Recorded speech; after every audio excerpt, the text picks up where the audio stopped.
मैंने कभी अपने पति के साथ रात नहीं गुजारी थी क्योंकि मुझे अपने पति से नफरत थी।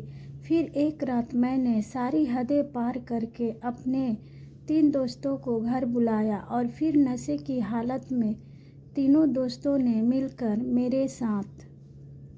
ज़रूरी नहीं है कि इंतज़ार सिर्फ़ अपनी पसंदीदा चीज़ों का ही किया जाए। कभी कभी हमें उन चीज़ों का भी इंतज़ार करना पड़ता है जिनसे हमें नफ़रत होती है। इसलिए मैं भी आज दुल्हन बने बैठी अपने सबसे नापसंदीदा इंसान का इंतज़ार कर रही थी। वो नापसंदीदा इंसान कोई और नहीं बल्कि मेरा पति था, जिससे अभी थोड़ी देर मेरा विवाह हुआ था। मेरा आलीशान कमरा खूबसूरती से सजा हुआ था, लेकिन काश कमरे की तरह मेरा हमसफ़र भी खूबसूरत होता, लेकिन ऐसा नहीं था। मैंने अपना कपड़ा भी नहीं बदला था, न ही ज़ेवरात से खुद को आज़ाद किया था। दिल तो चाह रहा था कि इस इंसान के दिए हुए ज़ेवरात को नोच कर फेंक दूं, उसका दिया हुआ कपड़ा भी फाड़ फाड़ कर अपने शरीर से जुदा कर दूं। मैं अपनी बर्बादी जवानी के गम में थी। मैं अपनी इन्हीं सोचों में थी कि दरवाज़ा खुला और मेरा पति अंदर दाखिल हुआ। मैंने जानबूझकर अपना हुलिया नहीं बदला था ताकि मैं उसे एहसास दिला सकूं कि मैं कितनी खूबसूरत हूं और वो मेरे मुकाबले में कितना आम सा है। जब वो मेरे करीब आकर बैठा तो मुझे हुर के गले में पड़ा लंगूर वाला मुहावरा अपने हालात पर सादिक लगा था। उसने मुझे देखकर मेरी तारीफ़ की कि मैं बहुत खूबसूरत लग रही हूँ, तो बदले में मैंने कहा कि हाँ, मैं बहुत खूबसूरत हूँ, लेकिन तुम मेरे लायक नहीं हो। काश मैं भी तुम्हारी तारीफ़ के जवाब में तुम्हें खूबसूरत कह सकती, लेकिन शायद अफसोस कि तुम इस बात के लायक नहीं हो तुम्हारी तारीफ़ की जाए। ऐसा कहकर मैंने उसके दिए हुए तमाम ज़ेवरात नोच फेंकी, अपना हेयर स्टाइल उजाड़ दिया। फिर उसके दिए हुए कपड़े बदलने के लिए ड्रेसिंग रूम में चली गई। फिर मैंने 1 लाख रुपये वाला मेकअप साफ किया और अपना चेहरा आईने में देखने के बाद दोनों हाथों में चेहरा छुपाकर फूट फूट कर रोने लगी। मैं जानबूझकर वॉशरूम से देर से बाहर निकली ताकि मेरा पति सो जाए, लेकिन मैं बाहर आई तो वो कमरे में नहीं था। मैंने भगवान का धन्यवाद किया और कमरे का दरवाज़ा लॉक करके सो गई। मैंने सोचा था कि मुझे बहुत हंगामा करना पड़ेगा और अपने पति से बहुत बुरे तरीके से पेश आना पड़ेगा ताकि वह मेरे पास ना आए, लेकिन मुझे ऐसा कुछ भी करने की ज़रूरत नहीं पड़ी थी। वो खुद ही खामोशी से एक तरफ हो गया। उसने मेरे मामले में किसी किस्म का ज़बरदस्ती नहीं किया था। मैं बहुत ज़्यादा खूबसूरत थी, लेकिन मैं एक मिडिल क्लास घराने से थी, और जब मेरे लिए एक बहुत ही अमीर औरत ने अपने बेटे का रिश्ता लेकर आई तो सबने अच्छा समझकर उसे कबूल कर लिया। जब मैंने लड़के की शक्ल देखी तो वो मुझे एक आंख भी नहीं भाया था। उसके पास पैसे के अलावा कुछ भी नहीं था। बहुत बदसूरत था। मैंने बहुत हंगामा किया, लेकिन घर वालों ने मेरी एक भी ना सुनी, क्योंकि वो सब पैसे के मारे हुए थे और उन्हें इस अमीर घराने की सूरत में अपना भविष्य बेहतर महसूस हो रहा था। और मेरी सास को अपने बेटे के लिए चांद सी दुल्हन चाहिए थी, और मेरी खूबसूरती देखकर वो मुझे अपनी बहू बनाने के लिए मचल उठी थी। जब मेरे अपने घर वालों पर बस नहीं चला तो मैंने तय कर लिया कि मैं उन दोनों माँ बेटे का जीना तंग कर दूंगी, क्योंकि उनकी वजह से मेरी ज़िंदगी बर्बाद हुई थी। उन दोनों ने मेरी गरीबी का फ़ायदा उठाया था। अपनी दौलत की नुमाइश करते हुए मुझे खरीद लिया था। मेरे जज्बात और मेरे एहसास की किसी को कोई फिक्र नहीं थी। मेरी सास ने मेरे मायके वालों को बहुत सारे पैसे दे दी थी और मैंने अपने मायके वालों से हर किस्म का रिश्ता ख़त्म कर दिया था और उनसे कहा था कि आगे ज़िंदगी में उनकी शक्ल भी देखना पसंद नहीं करूँगी, क्योंकि उनकी वजह से मेरी ज़िंदगी बर्बाद हो गई। मैं जितना खूबसूरत थी, मुझे पैसे की नहीं, अच्छी शक्ल सूरत की ज़रूरत थी। पैसा तो कोई भी कमा सकता है, लेकिन अच्छी शक्ल सूरत हर किसी के पास नहीं होती। इस ज़बरदस्ती शादी के बाद मैं बदमाशी पर उतर आई थी। मैंने फैसला कर लिया था कि मैं इस घर को तहस नहस कर दूंगी, इस घर के मालकिन का सुकून खराब कर दूंगी। यह घर देखने में बहुत खूबसूरत और आलीशान था, लेकिन जितना बड़ा ये घर था उतना ही मुझे उसके अंदर रहने में घुटन महसूस हो रही थी। सच कहते हैं, इंसान का जहाँ दिल ना लगे वहाँ कितना ही सुकून क्यों ना हो, कोई फ़ायदा ही नहीं होता। इस घर में नौकर चाकर थे, जिंदगी की हर सुख सुविधाएं मौजूद थी, लेकिन वो नहीं था जिसकी मुझे ज़रूरत थी। मेरी माँ ने मुझे कहा था, मर्द की शक्ल कौन देखता है। मैंने कहा था कि मुझ जैसी खूबसूरत पत्नी तो ज़रूर पति की शक्ल देखती है, सुबह शाम दिन रात मर्द की शक्ल देखती है। अगर वही पसंद की ना हो तो फिर पत्नी किधर जाए। मैंने अपनी माँ से कहा था कि चंद दिन की बात नहीं है किसी को बर्दाश्त करना, ये उम्र भर की बात है। एक चेहरा सारी ज़िंदगी देखना पड़ता है, और अगर वही एक चेहरा पसंद ना हो तो फिर लड़की क्या करे। शादी के दूसरे रोज़ मेरी सास की सहेलियाँ मुझे देखने के लिए आई तो मैंने उनके सामने खूब हंगामा किया, जिसकी वजह से मेरी सास को बहुत ही शर्मिंदगी का सामना करना पड़ा। मैंने सोचा इस हंगामे के बाद तो मेरी सास किसी को घर बुलाना छोड़ देगी, अब ये दोबारा किसी को घर नहीं बुलाएगी। और वैसा ही हुआ, सास ने दोबारा किसी को घर नहीं बुलाया। सास की हालत देखकर मुझे कुछ सुकून मिला था।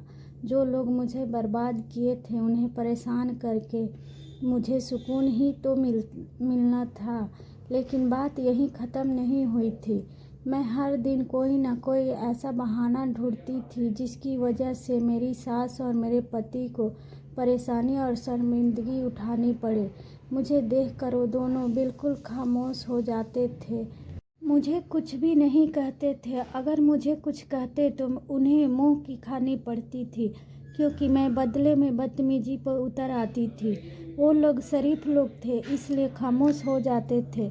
मैंने सोचा था कि मैं उन्हें इतना तंग कर दूंगी कि आगे 7 नस्लों तक ये लोग कभी भी किसी गरीब लड़की की मजबूरी का फ़ायदा उठाने से पहले 1000 बार सोचेंगे। जब मुझे इस सब से भी चैन ना मिला तो मैंने एक नया काम शुरू कर दिया। मैं रोज़ाना शाम को छोटे कपड़े पहनकर ड्राइव के साथ घर से निकल जाती और सारी रात बाहर गुजारती, सुबह के टाइम वापस आती। मैंने ऐसी जगहों को चुन लिया था जहाँ पर अमीर लड़के और लड़कियाँ जाते थे। शहर में इस तरह की बहुत सारी जगह थी जो कि खास अमीर नौजवानों के लिए बनाई गई थी, और वो लोग वहीं सारी रात गुजारते थे। दूसरे देशों में ऐसी जगहों को नाइट क्लब का नाम दिया जाता था, लेकिन हमारे देश में ऐसी जगहों का कोई खास नाम नहीं था। हमारे देश में ऐसी जगह को छुपाकर इस्तेमाल की जाती थी ताकि कोई पुलिस का छप्पा ना लग जाए। मैं भी ऐसे ही एक नाइट क्लब का हिस्सा बनती जा रही थी। मैं रोज़ाना रात को वहाँ जाती थी और फिर वहाँ पर बैठकर सबको देखती रहती थी।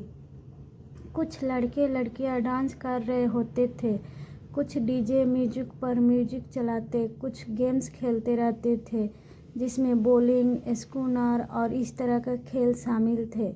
मैं किसी के खेल का हिस्सा नहीं थी, ना ही किसी डांस में शामिल होती थी। बस एक कोने में बैठ जाया करती थी और सबको देखती रहती थी।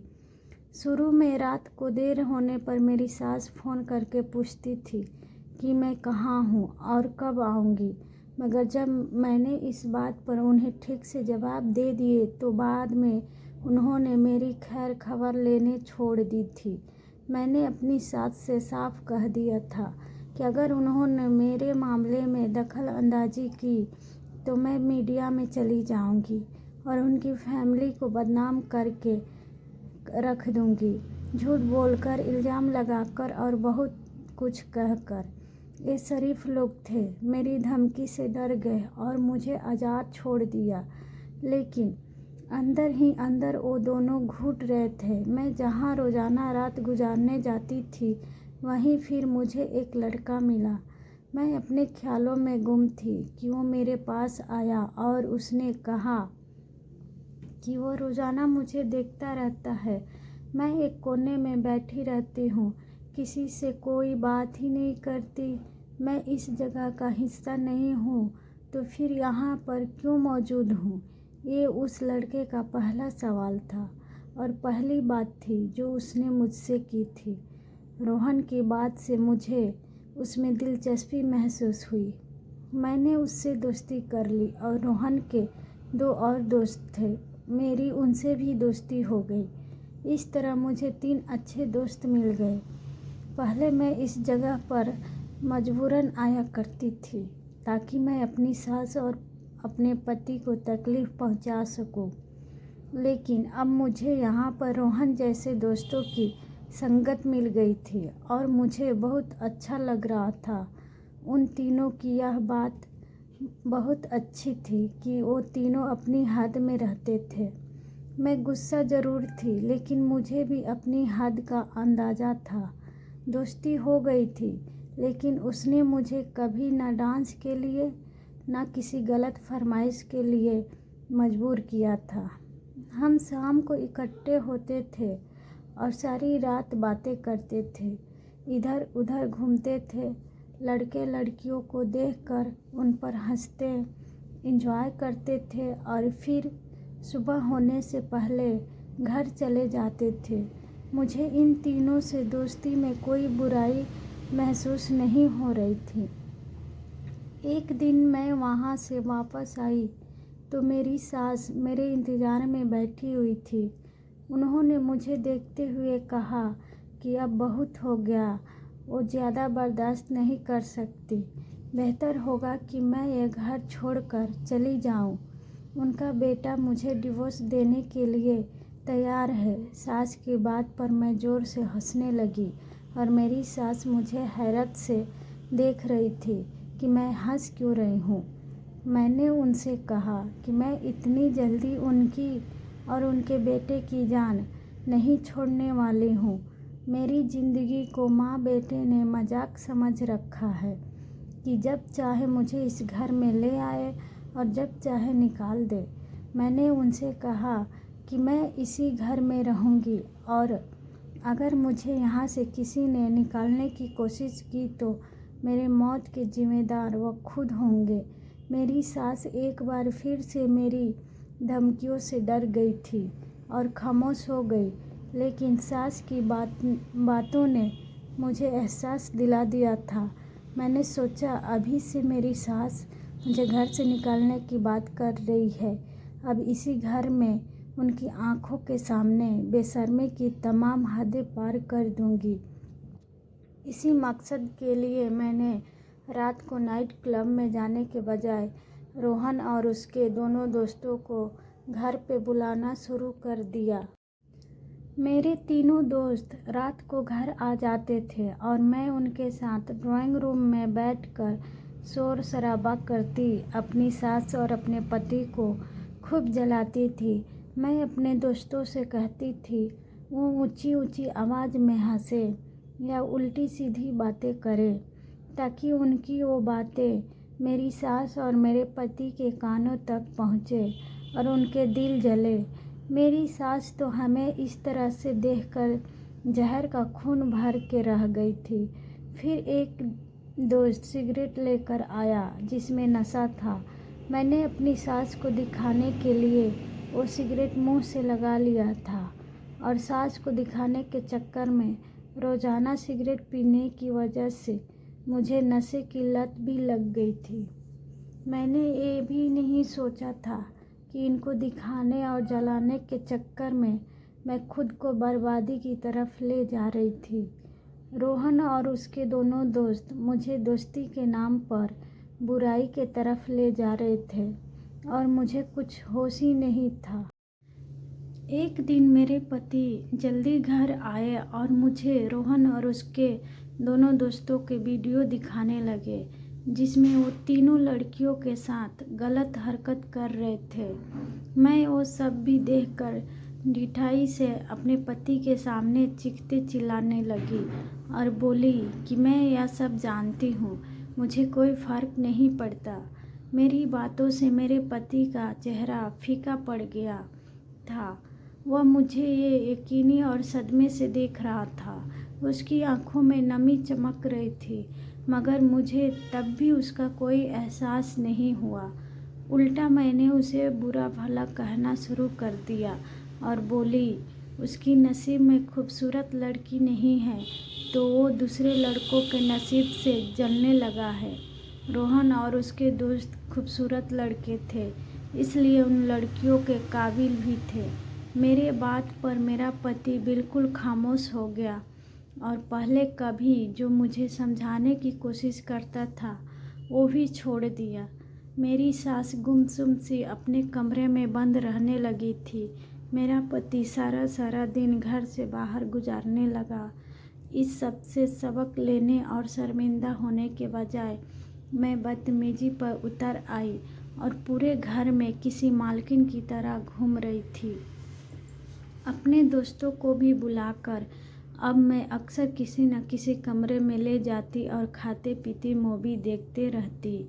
मेरी इस अयाशी और बदचलनी की वजह से मेरी सास को एक दिन दिल का दौरा पड़ गया और मैं जो घर पर थी अपनी सास को हॉस्पिटल ले जाने के बजाय सुकून से अपने कमरे में जाकर बंद होकर सो गई।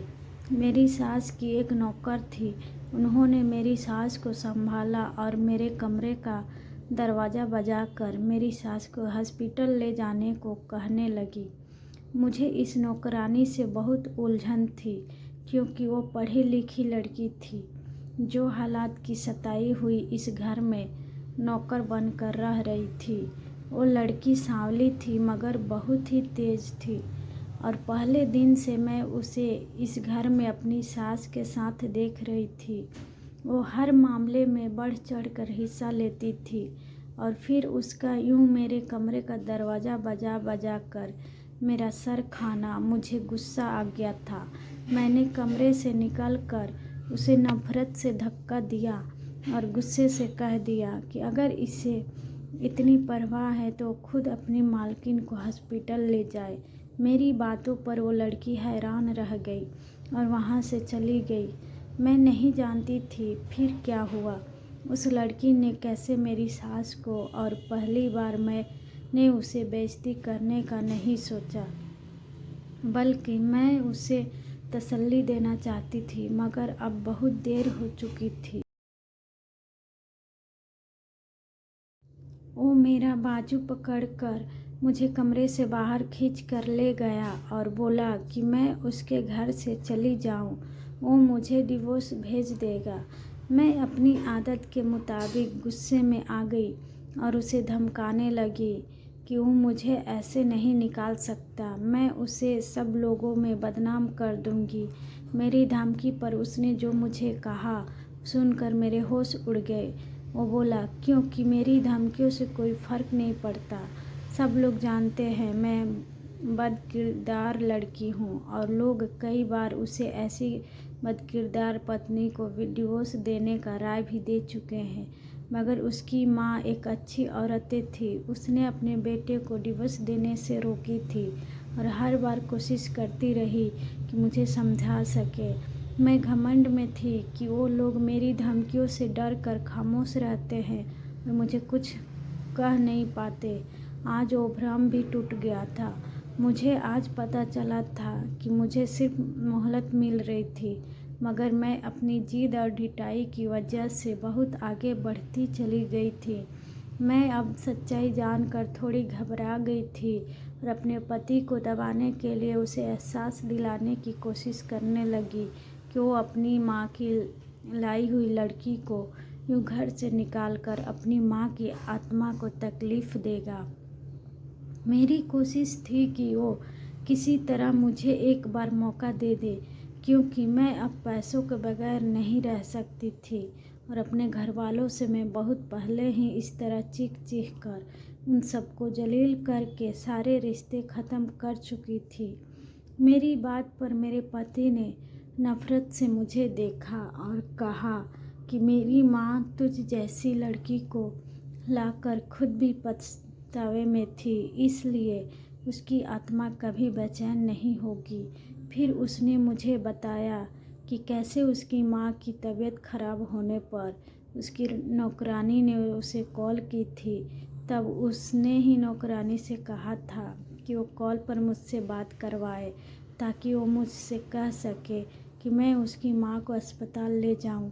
मगर जब नौकरानी ने मेरा दरवाज़ा बजाया तो मैं उल्टा चीखने लगी और उसे कह दिया कि वो खुद ले जाए। तभी मेरा पति दूसरे तरफ फ़ोन पर मौजूद था और उसने सब सुन लिया था। वो बोला कि उसने तभी सोच लिया था कि अब उसकी माँ चाहे जितने भी वास्ता दे, वो मुझ जैसी लड़की से रिश्ता नहीं रखेगा। लेकिन उसकी नौबत ही नहीं आई और उसकी माँ तड़प तड़प कर दुनिया से चली गई। वो पहली बार मुझे नफ़रत से देख रहा था और बोला कि उसे कभी भी खूबसूरती की चाहत नहीं थी। वो हमेशा से सिर्फ अच्छी लड़की चाहता था। मगर उसकी माँ की इस ख्वाहिश ने उन दोनों माँ बेटों को जलील करवा दिया था। मैं सच जानकर खामोश रह गई थी। मेरा पति मेरे खूबसूरती से कभी खुश ही नहीं था। वो सिर्फ मुझे पत्नी की हैसियत से इज्जत देता रहा और मैं समझती रही कि वह मेरी सूरत का दीवाना है। मेरी सुने बिना मेरे पति ने उसी वक्त मुझे वही डिवोर्स दे दिया। साथ ही उसने मुझे डिवोर्स के कागजात तैयार करवाने तक मुझे गेस्ट हाउस में रहने को कहा। मुझे उस वक्त भी महसूस नहीं हुआ और अब भी मैं अपनी गलती मानने को तैयार नहीं थी।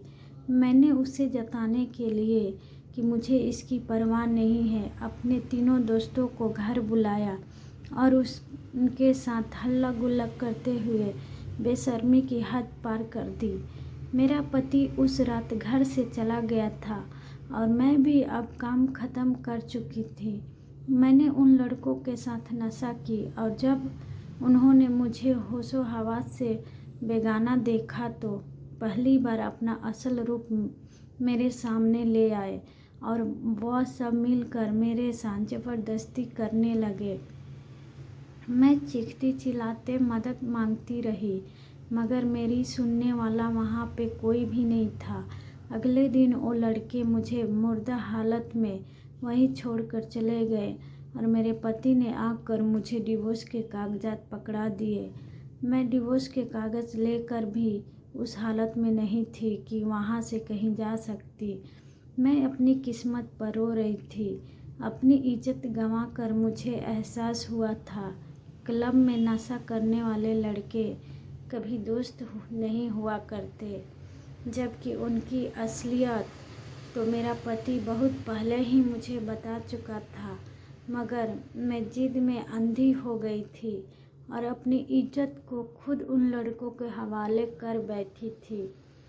पूरा एक हफ्ता मैं वहाँ बेबस पड़ी रही और नौकरानी मेरे आगे खाना फेंक कर चली जाती थी। जब कुछ संभल कर मैं बाहर निकली तो सामने मेरे पति के साथ बहुत ही खूबसूरत लड़की खड़ी हुई थी।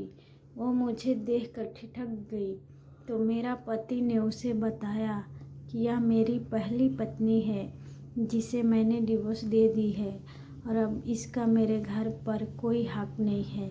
फिर वो मेरी तरफ पलटा और बोला कि अब मैं संभल चुकी हूँ तो अपना गंदा शरीर लेकर इस घर से चली जाऊँ, क्योंकि उसकी पत्नी को मेरा शरीर यहाँ बर्दाश्त नहीं होगा। मैंने उस लड़की को देखा तो हैरान रह गई। वो मुझसे भी ज़्यादा खूबसूरत लड़की थी, मगर उस बदसूरत मर्द के पहलू में सुकून से खड़ी मुस्कुरा रही थी।